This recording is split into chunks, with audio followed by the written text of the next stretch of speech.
Today you're looking at me through the Logitech Brio webcam, and you're probably wondering whether you should go and get the Logitech Brio webcam for yourself over something like the Logitech C920 or the Logitech StreamCam or whatever it is that they most recently came out of, or some other generic webcam. And I wanted to go through some pros and cons and give you my recommendation just in case this is something that might be useful to you. I've had the Logitech Brio for about 2 years now, maybe a year and a half at the earliest, but right around 2 years is when I bought this camera. And as far as I can tell, as far as webcams go, it's still one of the industry leaders as far as image quality, software, everything like that goes. And so I wanted to give you my honest thoughts after being a long-term user. What would you use this for? Is it a good camera? Now, a couple of things that you're going to want to be aware of. It markets that it can shoot footage in 4K.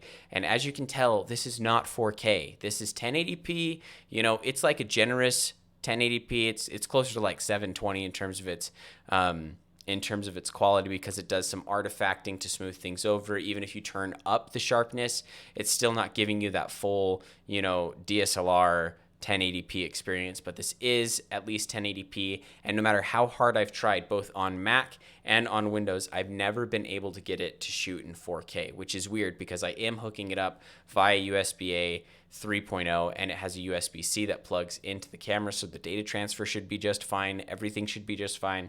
I have an RX 580 4GB as my graphics card that is processing everything, and so everything should be totally fine to run this thing in 4K, but I have never been able to get it to run in 4K no matter how hard I try. And so if you're buying this camera to try and achieve 4K footage, odds are you are not going to be able to do it, so just be aware of that as you go into whether or not you should buy this. Now, one of the pros to this camera, however, is the image quality. The image quality is fantastic. I do a lot of video calls for my work, and I have had multiple compliments saying that this is the clearest video they've ever had in a video call, and that they really like it. My clients or partners that I'm working with, or just people I'm having video calls with, they say this is the best camera they've ever seen streaming or communicating video, and that they are really big fans of it. And so it does have really good quality.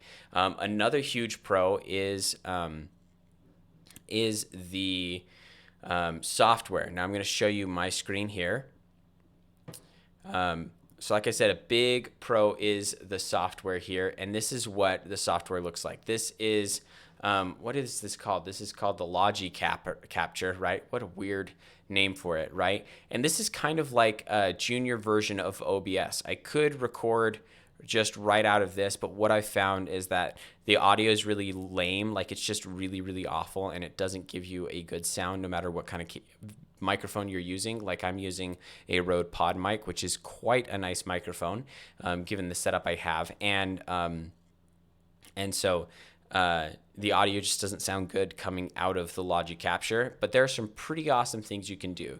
So first of all, you have this source that you run here, and you control all of the camera settings from here, right? And you can have other scenes here, right? Which is why it's a lot like OBS. So you could probably stream from this if you wanted to, or at least record. And you can have different setups here, where you do side by side, or corner, picture in picture kind of thing.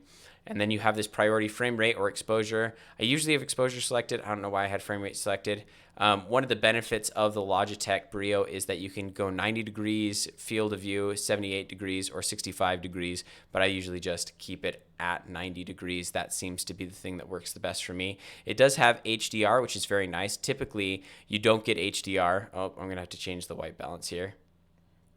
Typically, you don't get HDR recording when you are working with webcams, but you do with the Logitech Brio, which is really nice. So I can toggle that on, change the white balance, and then right now I'm not in a high exposure situation, right? And so it doesn't really matter to me to have this HDR on. Pretty much everything in my room is pretty dark, and so, well, not pretty dark, I have a pretty big light right here in front of me, but anyway, you can change the zoom, so I could zoom in significantly if I want. And here's a really good example of why this is not 4K.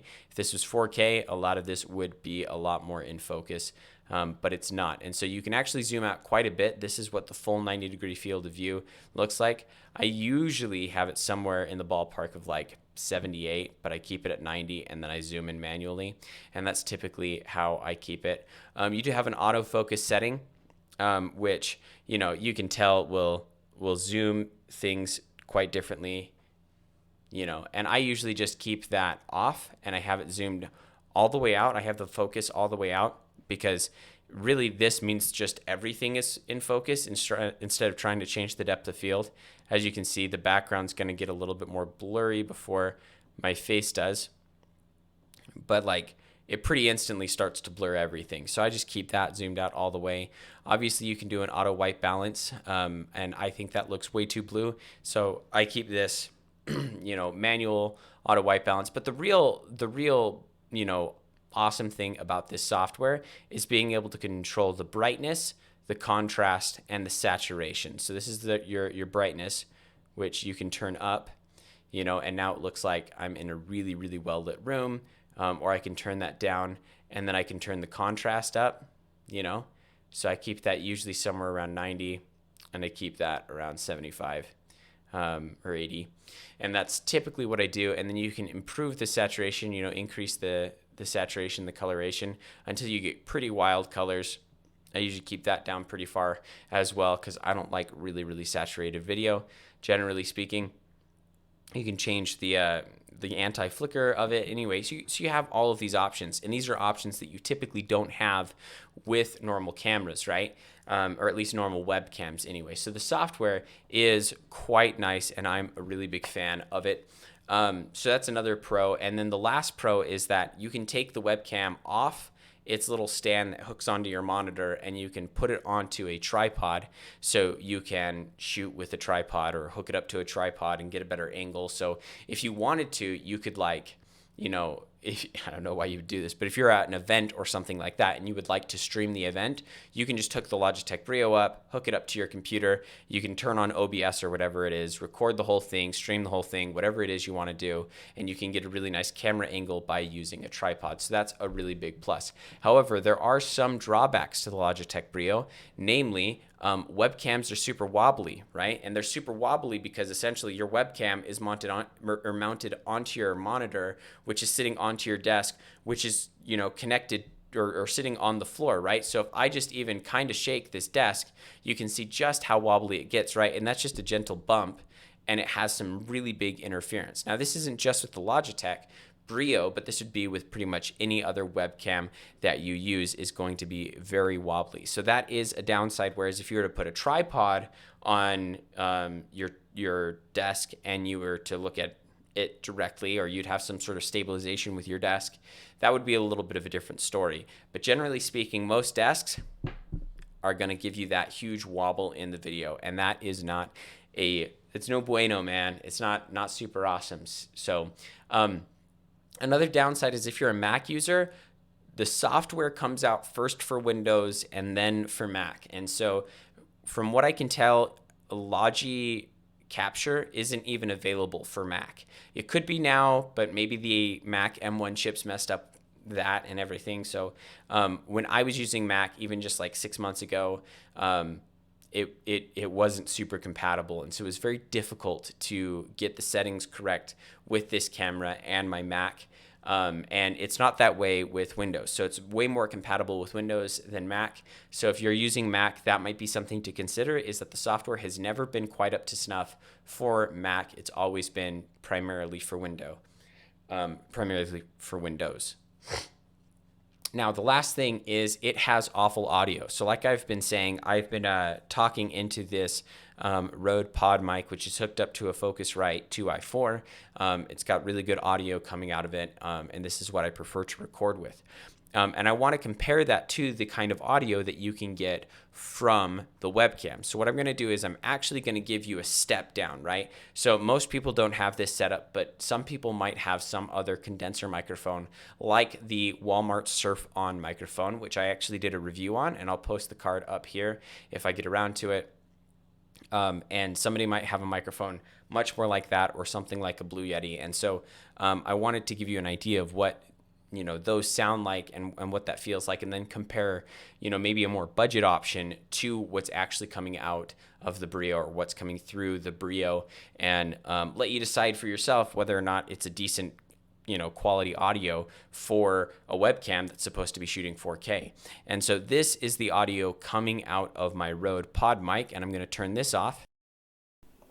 And now this is the audio that's coming out of my Walmart microphone, the Surf On microphone. It's a $25 microphone, pretty cheap generally speaking, but this is the kind of audio that I generally speaking use for my Zoom calls. And so I don't have this microphone in front of me, that's moved away into the side, and generally speaking I'm just using this Surf On microphone. And I prefer to use this one because you can tell that even though this audio isn't very good, and this is my cheap microphone, the audio for the Logitech Brio is even worse, and that's what you're hearing now. So you can tell it's very hollow, it's very boxy, it has some sort of like weird noise cancellation thing going on, and so it sounds like I'm gargling marbles, and it's not great audio. So that's one of the cons of this. You have the wobbly webcams, it's not super compatible with Mac, and it's really poor audio.